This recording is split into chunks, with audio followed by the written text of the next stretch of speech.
was reading the Daily Trojan one day and saw an ad in the newspaper saying walk-on tryouts for the 2006 USC football team coming up on such and such date.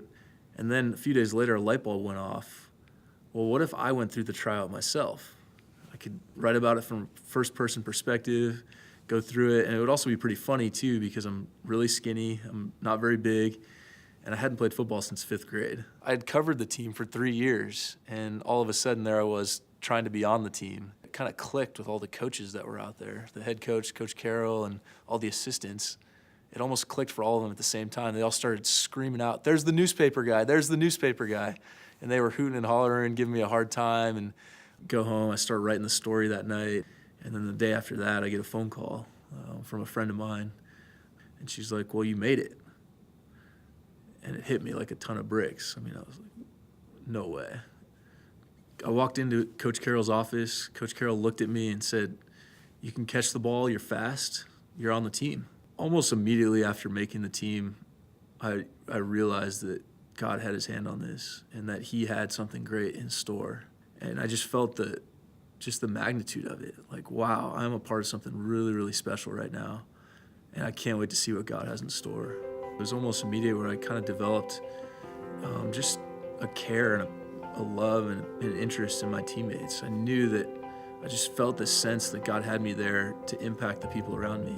My first thought, couple weeks into being on the team was, okay, well, everyone on the team, we should start a Bible study for the team. This will be great. Everyone on the team can be invited to come, and maybe not everyone will come, probably not everyone will come, but it'll be really cool just to offer that and see how many guys will come. And I'm waiting in the meeting room for the time to come. The time comes, no one's there, and just waiting. Okay, well, guys are gonna be late. A couple minutes pass, 10 minutes, 15, 20 minutes pass, and no one shows up. So I was crushed, got a second wind. I was like, okay, well, God has something else. Like, that wasn't it. And I had an idea, well, let's start a prayer group for the team. And I was devastated. So, I mean, just ultimate discouragement. Just what am I here for, God? Mario Dinello was our kicker and record-setting kicker.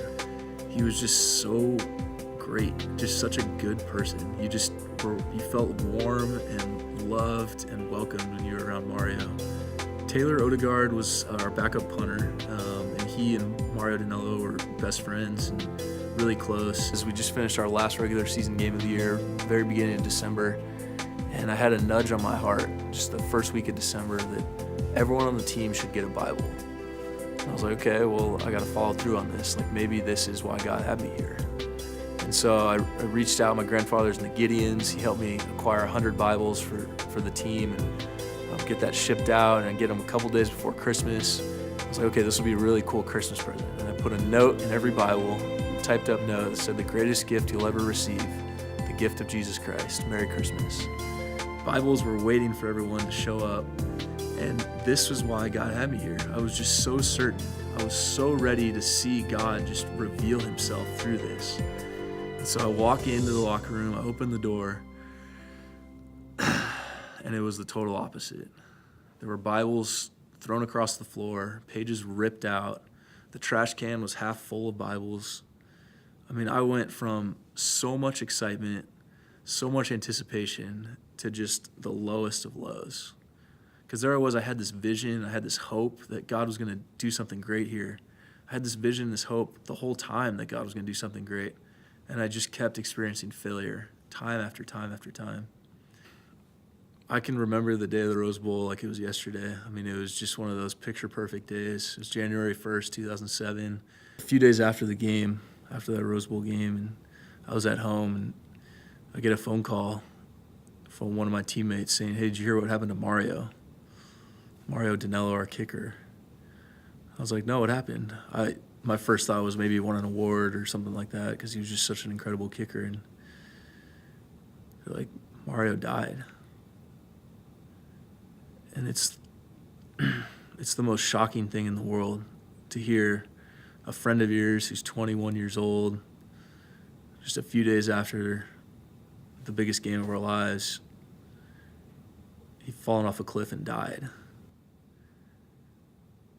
A friend of mine, one of the closest friends I had on the team, was dead.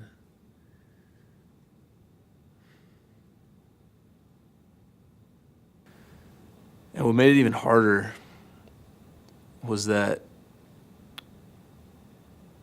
I'd spent a year with him, and we'd become close friends. And from what I could tell, he wasn't a believer, but I'd never taken the opportunity to share my faith with him, to share anything about Jesus with him. 8 of our players carry his casket in. And, I mean, they're just sobbing. And these are like the biggest, meanest guys you'll ever see. And here they are just sobbing as they're carrying in our teammate's casket. And I look and I see on top of the casket is the Bible that was in his locker that I had put there a week before.